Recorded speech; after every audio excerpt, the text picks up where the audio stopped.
This is the American Nightmare, Cody Rhodes, and you are listening to the Bullet Cast. Yo, what's going on, ladies and gentlemen? It is I, the Microphone Messiah, joined by the Canadian Destroyer, Brandon Tanguma. Here to recap Crown Jewel 2024, the latest edition. We have Crown Jewel champions. We have more development in the Bloodline saga. Brandon, what's going on, man? Sorry, I had a little bit of technical difficulties. Plugging my phone, my thing back in. Are we okay? Yep, we're here. We're live, pal. Oh, Okay, yeah. I'm sorry, just out here. That dog. He's unplugging. He's plugging back in. Unplug it, plug it back in. Works half the time, all the time. Yep. So we're back. Anyways, Crown Jewel, another Blood Money show. Blood Money in the 11. Yeah. When this contract up, can't come soon enough. What, 2026, right? Isn't that when it's up? Oh, so that means you're cutting in and we got out. like 4 more shows left, maybe. Well, I don't tell you. The technical difficulties are going on. Try without the microphone. Let's see, ladies and gentlemen. Let's see what happens. We're fine. We're back. Oh, we're back? We're definitely so back. Okay, there we go. Well, Brandon, let's talk about Crown Jewel. Let's recap it. Sure. Let's recap it. We have Roman Reigns starting the show off. I don't know when's the last time that happened. Maybe that Royal Rumble match with Seth Rollins in like 2022, one of those. I don't know, something like that.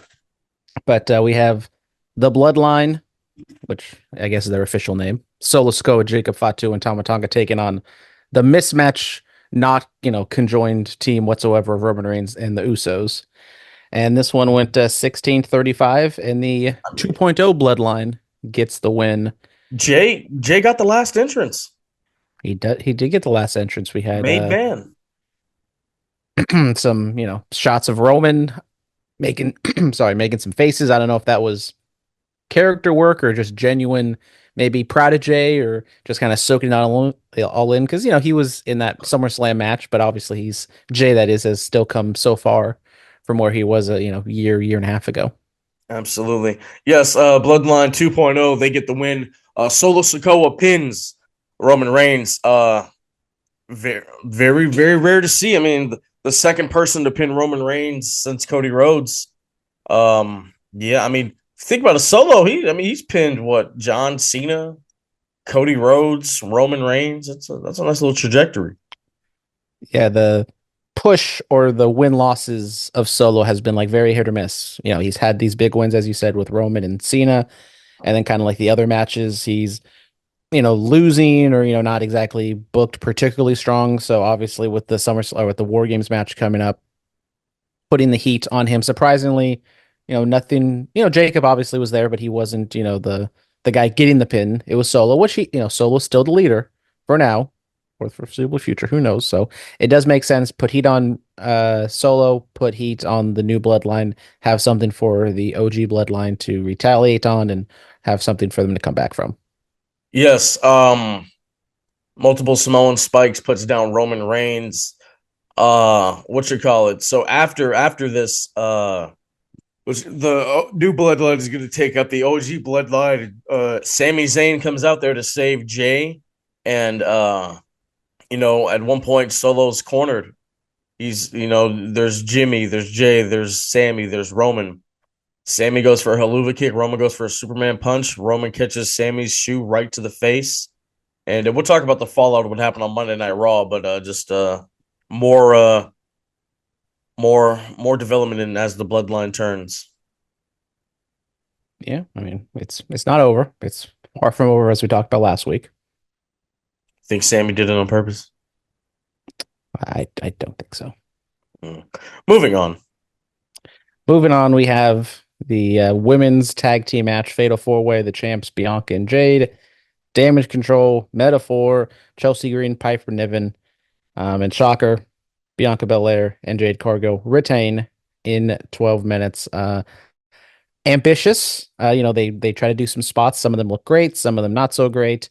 Definitely they tried to put over Flash Legend. They try to make her and Jade have like a standoff, and the Saudi crowd, say for what you will. They got into like the spots, I would say, of this women's match. I think the other women's match a little dead. But yeah, it was fine for what it was, I would say. I have to answer this phone call. Keep going. Well, we got phone calls, we got mic issues. This is a lovely podcast here, ladies and gentlemen. But um, I mean, this was what, a couple days ago from when the show happened, so it's kind of hard for me to remember every single spot that they did. But the Kyrie and Io kind of flew around, uh, showcasing Jade and Lash's power. Metaphor, they're still young, still relatively green, new into the business. So they had their moments to shine. The crowd kind of knows who they are. They kind of like appreciate them, but obviously maybe not the connection that they have to the other teams. I wonder how much longer they are on the main roster, if they were just kind of like a quick call up for them to do something, or if they're gonna be here to stay, or maybe pull double duty sometimes on NXT, sometimes on SmackDown or Raw. Piper and Chelsea, I thought they worked very well. They're kind of like the glue that kind of held everything together because they're like the one true heels in the entire match. So it was something for all the teams to kind of bounce off of. Chelsea doing some comedy stuff, Piper doing some power stuff, but then also kind of selling and being a good base for some of the high flying stuff that the other women were doing. And in the end, Bianca. I don't know. Once again, I forget exactly what happened in terms of the finish. But well, the finish was Piper went to go do her like splash, but instead she hit Chelsea instead of whoever the intended opponent was. So Jade and Bianca win. I mean, fine, I guess. I don't really know what the future of this women's tag team division is, just because there's not, I mean, they had four teams in this entire thing, and yet, I mean, maybe you can say Damage Control people care about and kind of could see them as a viable challenger to Jade and Bianca, but I mean, outside of that, I I don't know think what we where need you to go with do. them. I'm back. I'm back, ladies and gentlemen. Sorry, making moves. I think what we need to do. Whenever Jade and Bianca do lose those tag titles, we have Lash Legend and Jakar Jackson beat them straight up. Singles tag match, if that makes sense. You get what I'm saying? Yeah. Then we can start to plant the dissension because I mean we saw the stare down on Monday Night Raw. We'll get into that once we do the regular episode in a couple days. But yeah, I mean just that stare down alone, you're like, oh okay, yeah, there is money here. That could be one of the matchups for WrestleMania 41. The tag match could be a WrestleMania. No, no, I'm talking about Jade and Bianca. I, Oh yeah, I mean I, they haven't like teased it, but well, I mean maybe there's like a little bit, I like think what very you early on, like but Saturday night's main event. I think you could, have Lash and Jakara go over there, and then we get to the Royal Rumble, and Jade eliminates Bianca or vice versa, and then that creates the dissension, and then we moving forward, we get to them versus each other to WrestleMania 41. I think that could be something. yeah, I mean you're look around the women's division. There's not a lot of if we're trying to build a WrestleMania card, I don't know what they do on the women's side and Bianca and Jade, and people are still waiting for Jade to kind of do something not only in this tag team but also like in the singles division. Like, Well, is I it? think that could be that could be the step, and I mean that'd be really interesting because can Jade end Bianca's undefeated streak at WrestleMania? That'd be something. Yeah, and I mean, I think people kind of focus a lot on Jade because she's like kind of the new toy, and we don't know exactly what they have. But Bianca is still one of their probably number two woman they have on that roster, and she's kind of, I'm gonna just say it, like stuck with Jade in a tag team. What Like, what and, would it and be? you and you look at what that SmackDown Women's division is right now; it's not good, and yet Bianca is just kind of locked away in the tag division. What do you think about Bianca being a heel? What do you think about that Well, I mean, she came up as a heel in in NXT? in Yeah, NXT, and I mean, her character is not too far from what she is now. It's just, she's basically the same person, just she's a babyface. Maybe she plays with the cockiness a little more, but then, you play up the cockiness and she starts winning, the people are going to probably start to like her. And it's like, it's a vicious cycle. It's kind of like the Becky Lynch thing of like, she might be more cocky than what she used to be, but people are still going to like her and it's going to be hard for her to be a heel. So I do wonder. I think if you do go either way, I think Jade has to be the heel in that situation. yeah, yeah. Moving on. Moving on, we get A singles match with Seth Rollins and Bronson Reed. Official time is 12:20. We did get some early brawl, some shenanigans at the very beginning, so maybe, over 15 minutes, 20 Yeah. minutes counting entrances. Big old Brawlson Reed. And Seth, yeah, because you can't have Bronson Reed on the show without some sort of brawl and some outside physicality. Seth Rollins gets the win, hitting 3 stomps. a lot of stomps. It's a super stomp. There was a spot with some the The steps.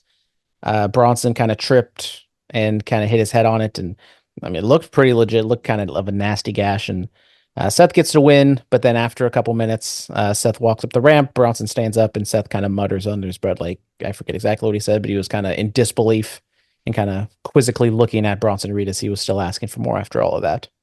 Yeah, yeah. Thought Bronson should have went over here, but it is what it is. He looked very strong in this outing with Seth freaking Rollins. Yeah, match itself was like okay. I mean, I've been talking up that I could see them having like a very good match if they were motivated and kind of had they wanted to do something like that. And the match itself, I think, was still fine. I agree that maybe Bronson could have won, but you kind of take a step back. Seth is still one of their top guys. Presumably, you have a Seth Punk feud on the relatively near future, I would say, especially now with how we know the world title scene is going to play out soon. So I would think maybe Punk comes back maybe next week or the week after, and we get them maybe at Survivor Series, a little bit after Survivor Series. So it makes sense for why they would put Seth over in this spot, even though I still have hope that Bronson Reed can do something a little bit more. I mean, this is probably like where his ceiling is, to be honest. Like maybe he can reach the main event scene, like challenge for a title. But right here with a guy like Seth, upper mid card is probably where not I don't want to say he deserves, because I think he could be more, but probably where he's going to be in WWE. I think 2025 we'll see Big Bronson Reed as the IC champ. Quite possibly. Then we get our first crown jewel championship. We get the world title, world champion Liv Morgan taking on the WWE champion Nia Jax. This one goes 8 minutes, 15 seconds. Of course, Triple H announced when this thing first took place that, oh, we're not going to have any shenanigans. We're going to have clean finishes. It's going to be a great time. Well, apparently that only accounted for the men's match because the women did not hear that instruction, because we had Raquel Rodriguez come out. We had Tiffany Stratton do a fake cash in, even though neither one of the women were anywhere close to being, dead and a reasonable reason to cash in on. Didn't somebody else come in to cancel out, or is it just Raquel and Tiffany? I don't know. It was a whole cluster, what. It was a lot. Overall, Liv Morgan hits the Oblivion, and she is the inaugural Crown Jewel champion. Got herself a nice championship ring. Yeah. Oh yeah, this was definitely, I'd say, the low point of the show. Work was not good. Storytelling wasn't good. Finish was bad. Just yeah, not good at all. Then we were supposed to have a singles match between Randy Orton and Kevin Owens, but that did not end up happening, as they just had a big old brawl, no contest. Both of them, physical. Kevin Owens gives a stunner to Davari, and then Yeah. Randy Orton gives an RKO to Adam Pearce. They worked their way out to the end, and then the finishing spot was the elbow drop on Randy Orton from from the stands down to the Yeah. tables. Davari took the post. A referee got stunnered. Jamie Noble got punched. A lot was going on. Yeah, and I mean the brawl itself was fine. I think you probably shouldn't be advertising matches that you're not going to deliver on, and you can tell it in a way of like Seth Rollins, Kevin Owens promises that like he's going to show up and challenge Randy Orton, or you do the thing like they did on SmackDown, like Triple H didn't give Randy the match, and then Randy was like, okay, you're not going to give me the match. I'm going to go to Saudi Arabia, and then it's kind of like unrealistic. Like why would Kevin Owens be in Saudi Arabia if he doesn't have to be in Saudi Arabia? But anyways, you can like advertise it as like a fight without it actually being a match. So that's one thing I kind of disagree with. Maybe let's not fake advertise matches that people actually care about, because I think people did kind of care about this match and was wondering where it would go. Be on Survivor Series or something like that. We're not going to talk about Kevin Owens just wearing people's dad's shirts and beating them up. Yeah, I mean, he was wearing the Bob Orton shirt. Was he wearing a Dusty Rhodes shirt last week or on SmackDown? Yeah, the past couple times, yeah, he's worn Dusty shirts. Good shirts. I mean, they're all. I assume they're all the same brand because they kind of look the same. So All the retro style brand, yeah. This is interesting. Yeah, I mean, then we got the penultimate match, a triple threat match for the U.S. title. LA Knight defending against Andrade and Carmelo Hayes. Yeah. Goes 9 minutes. LA Knight gets the win. They did a convoluted kind of triple finisher spot all at the same time. It looks smooth. Yeah, I mean, it looked good. It looked complicated, but they pulled it off well. LA Knight pins Carmelo Hayes. And yeah, I mean, I thought the match was actually quite fun for a while it lasted. The good parts were when Andrade and Carmelo were interacting, and then of course we had to get the one LA Knight slip up where God bless him, keeps trying to do this. He jumps on the top rope I mean, and he slipped and crotched himself. He like historically, he's always gotten it. I think it was that SmackDown and Sack where like the mess ups kind of started happening, but he's always hit it. Well, always would be 100%. It's not 100%. Okay, 98%. It's one of those things of like, yes, it's impressive when you hit it, but when you don't hit it, you kind of look like a goofball. Like in this one, he crotched himself and then had a no sell to then get back up, and then they're trying to do like a triple like superplex type spot. So it wasn't like the other ones where he has a lot of room for error. Like this one, he had to like specifically land like on the side of the rope, and there wasn't a lot of room at all. Yeah. Main event. The Crown Jewel Championship, the biggest title you've ever seen in your life. Come on now. Cody Rhodes takes on Gunther. This one by far the longest match on the show, 23 minutes. And if questions were arising of what's going to happen, this is a possible WrestleMania main event you're giving away. Is it going to be really clean? We didn't see that happen in the women's match. Well, nope, we got it here. But it was a leverage pin. Cody rolls up or leans back, the old Shayna Baszler NXT finish. The old Bret Hart Roddy Piper finish. I think Cody did this with Brock too. So, Gunther loses without actually really losing. So it makes sense why they went this way. Cody is still their guy, and he is the Crown Jewel champion. Both of them held the championships, but they actually don't keep the titles. It's going to that WWE museum, whatever the hell it's called. World exhibit in Saudi Arabia, yeah. And they get a ring, and Cody's ring is way too tight. If you see in the video, he struggles to try to get that thing on. So let me ask you a question. Cody calls himself the quarterback of the team. I think he has a shirt that says QB. I heard this on Sam Roberts' podcast. Cody Rhodes is Tom Brady this game? Absolutely not, because that would mean he's by far and away the best to ever do it, and I would say that is not the case. Or not. I mean, like not Tom Brady now, but like when Tom Brady was on his run. I mean, you could say maybe Tom Brady is like those early years where he was like, not exactly people thinking of him as the best quarterback ever, but he's on a really good team and not exactly getting carried, but he's doing his job. He's doing his part. So then, yes, we'll say Cody Rhodes is Tom Brady in like 2004. Yeah. I wasn't talking about like right now. Would you think like? Then I saw another discussion. Would Cena be like Tom Brady now? Like, Cena, he'll do this last year. Then isn't Tom Brady doing like some analyst stuff right now? Yeah, and he's also the owner of the Raiders. So we're just fantastic over there. Yes. That maybe John Cena will become an analyst and own NXT. I don't know. Jesus. But yeah, nonetheless, congratulations to Cody Rhodes, undisputed champion, Crown Jewel champion. He has that ring. I wonder whatever happened to the Ring of Honor. You remember that? It's probably in his bedroom or in his office somewhere. Just maybe he I think it would be interesting. He runs it back next year and he gets 2 of the rings and he just has these giant ridiculous rings on his fingers. Or he's like his boy MJF and just has that ring for the next like 10 years. He never loses. I still don't understand we're getting off kilter here, but nonetheless, we're talking about WWE. Why do we have to talk about AEW on here? Yeah, right. Crown Jewel overall grade. What are you going to give it, Brandon? I was kind of down on the show. I'm going to give it a C. All the matches were like very short. The main event one I thought was good, but everything else was just kind of there. So I'm going to give it a C. Yeah, I'm kind of there with you. I'm not going to lie to you. Kind of there. All right, ladies and gentlemen, thank you. We will be back with Marley in a couple of days. Recap everything that's happened. Raw, WWE. They got a big overseas tour happening in March. and a whole bunch of other stuff. Thank you guys. As always, be safe and stay dangerous. Yes, sir.